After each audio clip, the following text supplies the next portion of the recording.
भारत में भगवान शिव के 12 ज्योतिर्लिंगों में से चौथा ज्योतिर्लिंग है ओंकारेश्वर ज्योतिर्लिंग।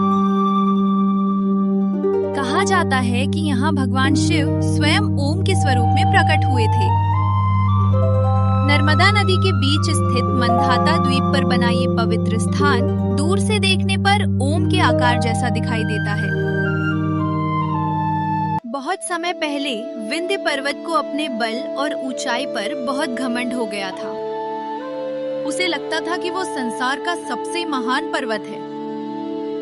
लेकिन जब उसे पता चला कि देवताओं द्वारा मेरु पर्वत को सबसे श्रेष्ठ माना जाता है, तो विंध्य पर्वत के मन में ईर्ष्या पैदा हो गई।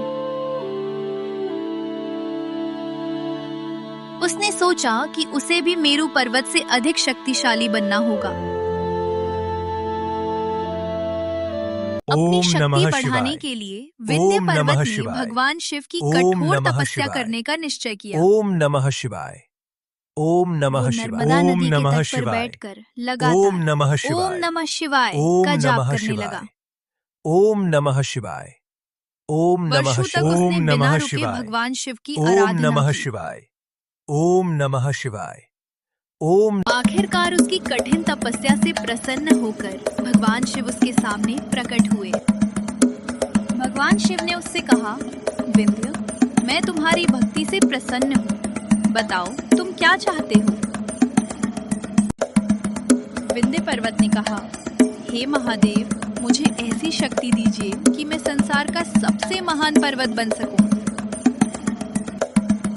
भगवान शिव ने उसे वरदान दिया, लेकिन साथ ही उसे ये भी समझाया कि शक्ति के साथ विनम्रता भी जरूरी होती है। जहाँ भगवान शिव प्रकट हुए थे, उसी स्थान पर उन्होंने ज्योतिर्लिंग के रूप में निवास किया। तभी से ये स्थान ओंकारेश्वर ज्योतिर्लिंग के नाम से प्रसिद्ध हो गया।